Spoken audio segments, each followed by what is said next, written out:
Hello, and thank you so much for being with me today. I'm Stephanosis, and I will be narrating today's reading.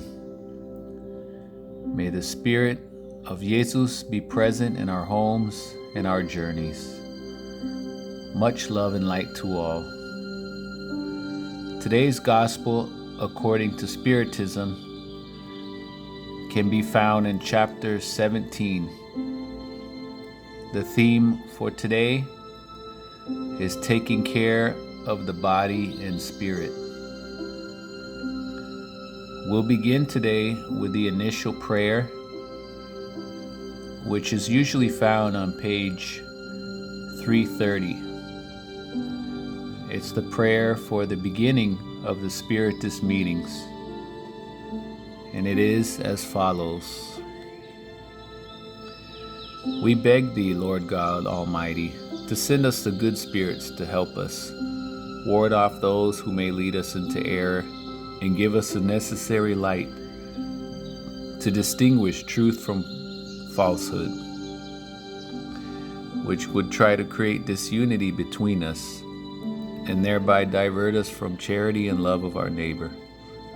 If any such spirits try to disturb our meeting, let them not find access to our hearts.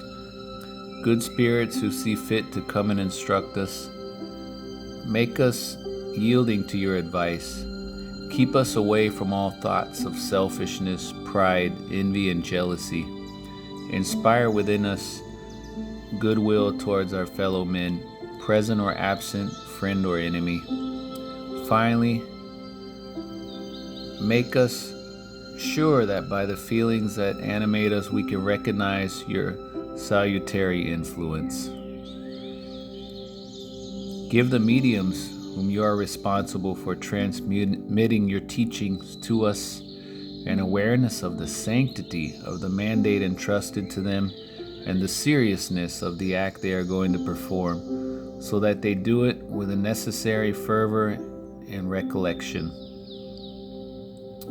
If there are people among us who are attracted to feelings other than good, open their eyes to the light and forgive them as we forgive them if they came with evil intentions. We especially ask that the Spirit of Jesus Christos, Dr. Becerra de Menezes, Eupifides Barsanufo, our spiritual guide, assist us and watch over us. Chapter 17, number 5, Taking Care of the Body and Spirit. Will spiritual perfection consist in the maceration of the body? In order to resolve this issue, I rely on elementary principles. And I begin by demonstrating the need to take care of the body, which, according to the alternatives of health and illness, influences the soul in a very important way, since we have to consider it as a prisoner of the flesh. In order for this prisoner to live, move, and even conceive of the illusion of freedom, the body must be healthy, willing, and vigorous. Let's establish a comparison. Behold, both are in perfect condition. What should they do to balance their very different skills and needs? The clash between them seems inevitable, and it is difficult to reach the secret of balance. Two systems face each other in this case: that of the ascetics, who wish to abate the body completely, and that of the materialists, who wish to diminish the soul. Both are violent, and one almost as senseless as the other. Alongside these two currents, the multitude of the indifferent swarm, who, without conviction or passion, love lukewarm and enjoy sparingly. Where then is the science of living? Nowhere. And this great problem would be entirely unresolved if Spiritism did not come to the aid of researchers to demonstrate to them the existing relations between the body and the soul, and to tell them that, since they are reciprocally necessary, it is essential to take care of both. Love, therefore, your soul, but also take care of the body, which is the instrument of the soul.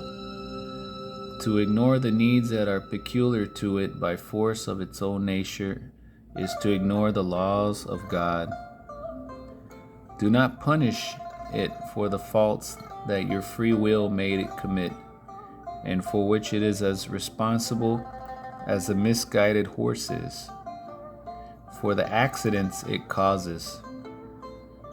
Will you be more perfect if, by subduing your body, you do not become less selfish, less proud, and more charitable? No, perfection is not in that, but entirely in the reforms to which you submit your spirit.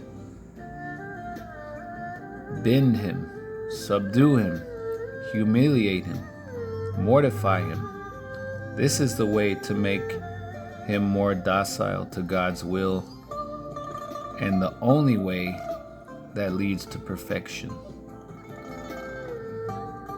Georges, Protective Spirit, Paris, 1863. We thank the good spirits who have come to communicate with us, and we ask them to help us put into practice the instructions they have given us, to make sure that each one of us, when leaving here, is fortified in the practice of goodness and love for others. We also hope that these lessons will be beneficial for the suffering, ignorant, or misguided spirits who were present at this meeting, and for whom we implore God's endless mercy. So with that, we end today's session. Immense gratitude to all you listeners.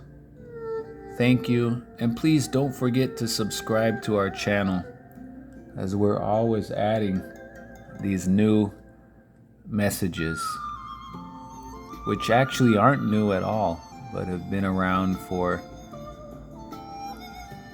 a few centuries.